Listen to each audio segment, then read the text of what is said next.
পাকিস্তানের সাদা বলের অধিনায়কত্ব থেকে সরে দাঁড়িয়েছেন বাবর আজম। দ্বিতীয় দফায় দায়িত্ব পালন করতে এসে 1 বছরেরও কম সময়ের আগে নেতৃত্ব ছাড়লেন ব্যাটসম্যান। সামাজিক যোগাযোগ মাধ্যমে এক বিবৃতি দিয়ে নিজের সিদ্ধান্তের কথা জানিয়েছেন বাবর।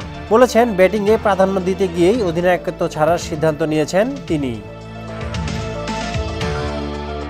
বিবৃতিতে বাবর জানিয়েছেন, পাকিস্তান ক্রিকেট বোর্ডকে নিজের সিদ্ধান্তের কথা জানিয়েছেন তিনি। বাবর লিখেছেন, আমি আজ আপনাদের একটি সংবাদ জানাবো। আমি পাকিস্তান ক্রিকেট দলের নেতৃত্ব থেকে সরে দাঁড়ানোর সিদ্ধান্ত জানিয়েছি।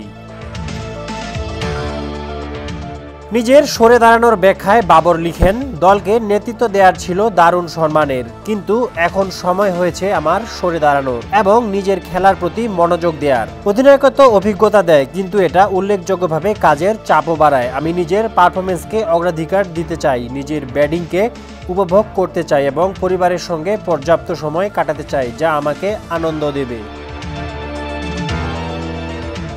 এদিকে বাবর আজমের সরে দাঁড়ানোর পর সবচেয়ে বেশি আলোচনায় আছেন মোহাম্মদ রিজওয়ানের নাম। দেশটির ঘরোয়া ক্রিকেটে অনেকদিন ধরেই বিভিন্ন দলের অধিনায়কত্ব করছেন তিনি।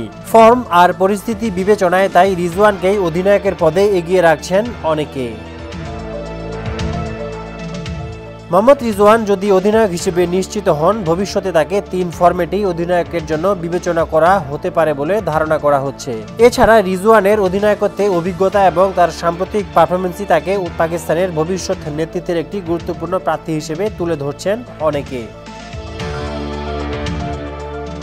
এছাড়া অধিনায়কের দৌড়ে আছেন শাহিন আফ্রিদির নামটাও। পূর্বের বোর্ড সভাপতি জাকা আশরাফ আস্থা রেখেছিলেন এই পেসারের উপর। বিশ্বকাপের ব্যর্থতার পর বাবরকে সরিয়ে শাহিন আফ্রিদিকেই দেয়া হয় দায়িত্ব।